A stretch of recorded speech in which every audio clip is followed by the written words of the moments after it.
이 사람의 생활에 비해서 엄청난 보험금을 계속 지급을 했다는 이제 정황이 나왔죠. 그리고 장례를 치르진 않았어요. 갑자기 다음날 화장을 그냥 해버렸습니다. 그럼 더 이상합니다. 더 결정적인 것은 목소리가 결정적 단서가 된 사건이 있었나요? 네, 있습니다. 네. 이거는 2011년 서울 강서에서 발생한 사건인데요. 무속인 보험 사기 사건으로 아마 알고 계시는 분들이 많이 있습니다. 2011년 12월 31일에 119로 누군가 전화를 합니다. 안녕하세요. 네, 누구세요? 이분이 좋아지잖아요. 의식 상태 안 좋아요? 없어요. 이런 신고를 받고 이제 구급대가 이제 현장으로 갔죠. 갔는데 이미 도착을 해보니까 사망을 했습니다. 그렇게 갑자기 급사한 것으로 사망 처리가 되고 사건은 끝났는데 그로부터 4개월 뒤에 보험사에서 경찰청 장기미제 수사팀에 의뢰를 하는데요. 한 분이 돌아가셨는데 사망하기 한 2달 전에 정말 거액의 보험에 가입을 했다. 무려 33억 원을 지급을 했다는 거예요. 수사가 개시가 됐는데 점차 이제 의심스러운 정황들을 찾아냅니다. 이 사람의 생활에 비해서 엄청난 보험금을 계속 지급을 했다는 이제 정황이 나왔죠. 그리고 장례를 치르진 않았어요. 갑자기 다음날 화장을 그냥 해버렸습니다. 그럼 더 이상합니다. 더 결정적인 것은 이 보험금 수령액이 부모님으로 되어 있었는데 네. 딸이 사망한 것을 모르고 있었는 거예요. 그러니까 이 돈은 이 언니만 알고 있는 상황이 된 거예요. 그러니까 이제 굉장히 유력한 용의자가 됐죠. 그래서 이제 잠복도 하고 또 미행도 하고 이제 추적 수사를 막 합니다. 하는데 이 수사팀이 정말 대단한 게 뭘 포착하냐면 휴대폰을 손에 들고 있는데 공중전화를 거는 것을 봅니다. 그러니까 수상하다. 그래서 통화한 사람 상대자가 있잖아요. 이 상대자를 누군가를 찾아봤더니 광주광역시에 사는 A라는 그냥 남성이었어요. 네. 그래서 이 A씨라는 사람의 명의로 가입된 전화를 확인을 해보니까 수신된 전화는 굉장히 많은데 발신 전화는 유일하게 도시가스공사에 전화를 한 것이었어요. 그래서 이 도시가스에 전화를 해가지고 그 음성 녹음을 이제 받아요. 받아서 보니까 분명히 그 휴대폰의 주인공은 남성인데 여성이 통화를 한 목소리입니다. 이 전화. 그래서 이 A씨를 찾아갑니다. 일단 도대체 어떻게 된 거냐라고 했더니 A씨는 사실은 나한테 자주 찾아오는 손님인데 신용불량자가 되어가지고 휴대폰 개설이 어려우니 내 명의로 해서 그냥 빌려줬다라고 합니다. 네. 이 여성이 과연 누굴까라고 수사를 전개하다가 혹시라도 일치하는 부분이 있을까 싶어서 처음에 보험사에 가입을 할 때 녹음된 음성과 대조를 해봤더니 이 여성의 목소리가 같았던 겁니다. 살아있었던 거네요? 살아있었던 겁니다. 그러니까 이 사건의 내막은 보험금을 수령하기 위해서 자기 명의로 보험을 수억 원을 들어놓고 네. 아무도 찾지 않을 노숙을 하는 체격과 나이와 이런 것이 비슷한 여성을 네. 우리 집에서 허드렛 일을 좀 해달라라고 유인을 해서 살해합니다. 네. 그리고 자기가 사망한 것처럼 자기의 신분증을 넣고 이 언니가 가족으로 가서 사망 선고를 받고 화장을 해버린 거죠.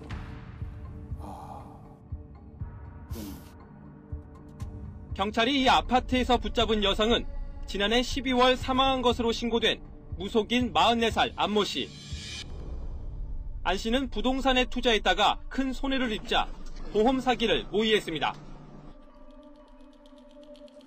무슨 영화 같은 있네요. 결국 형량은 어떻게 됐나요? 보험 사기나 이런 것들로 7년을 선고받습니다. 여성을 유인한 것은 인정을 합니다. 그리고 범행을 저질렀다라고 하는 것까지는 정황상으로 인정을 하는데 살인이 인정이 안 됐죠 아마? 왜냐하면 가장 중요한 지금 시신이 발견되지 않았기 때문에 끝까지 본인은 법정에서 부인을 하고요. 이 시신이 없고 살해의 방법이 없기 때문에 재판장에서 이것을 인정 못한다는 거예요. 초기에 이제 많은 정보들을 이제 놓쳤던 사건이죠.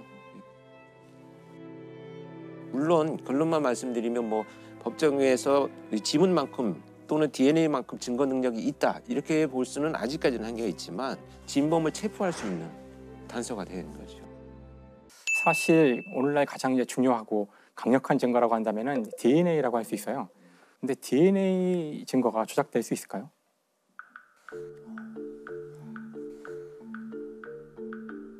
샘플 바꿔치기는 가끔 있죠. 그렇죠. 그렇게는 할 수 있겠죠. 네. 조사하는 과정에서 DNA 자체가 조작된다는 거는 직접 용의자로부터 추출한 DNA가 조작될 수 있을까? 그거 어려운 문제인데. 1992년 캐나다에 존 슈니버거라는 의사가 있었어요.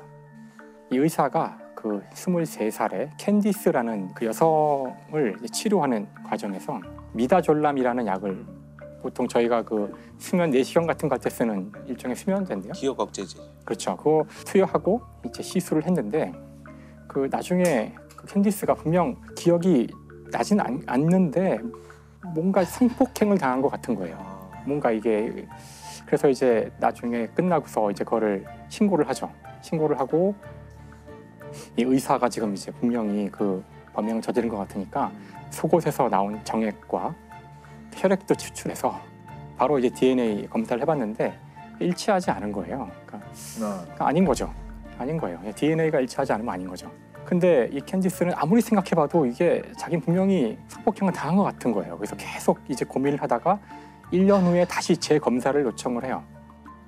그래서 이 의사는 다시 검사를 받고 DNA를 이제 비교를 했지만 여전히 일치하지 않아요. 그러니까 경찰 입장에서는 이 여성이 좀 과하게 반응을 하는 건 아닐까. 이거 뭐 DNA가 틀릴 수는 없으니까.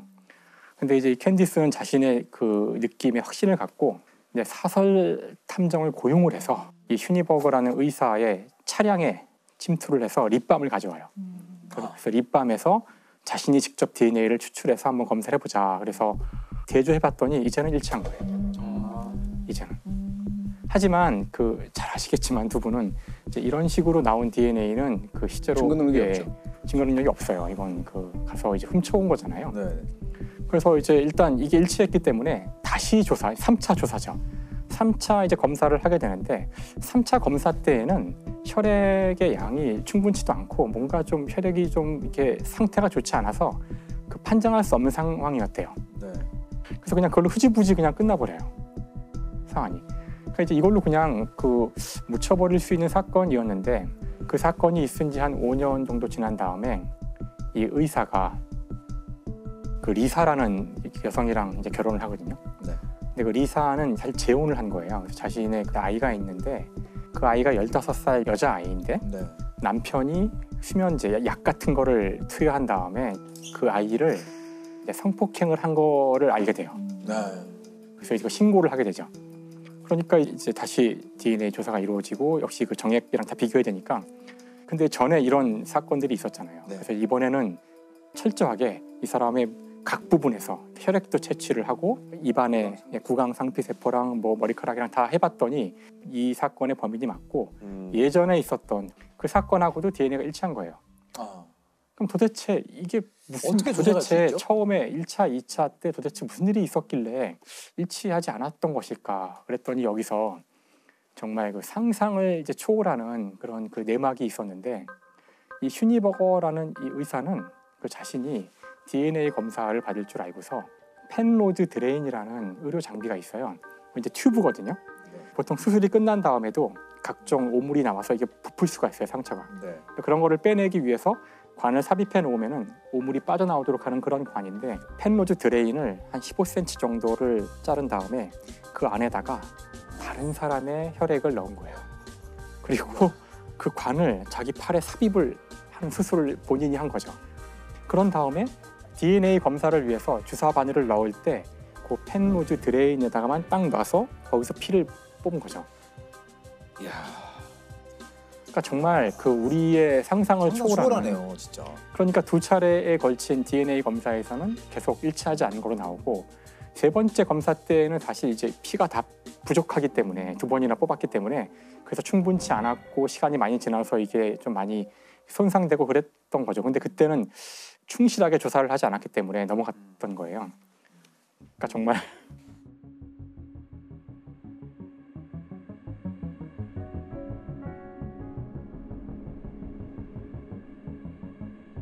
It's a little strange in that, like the blood doesn't look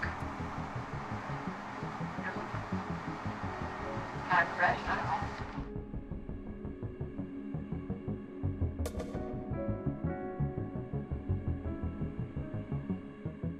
이팔 말고 이팔로 뽑을게요 이러면은 바로 걸리는 거 아닌가요? 그러니까 사실은 그러니까 피를 뽑을 때에도 정확하게 그 뽑는 사람이 했으면 되는데 그 당시 상황을 보면 이 사람이 의사니까 의사기 때문에 뭐 제가 이렇게 할게요. 해야 된다 이렇게 하고 의사의 지시대로 그 정확한 그 위치에서 피를 뽑은 것이 이제 문제였던 거죠.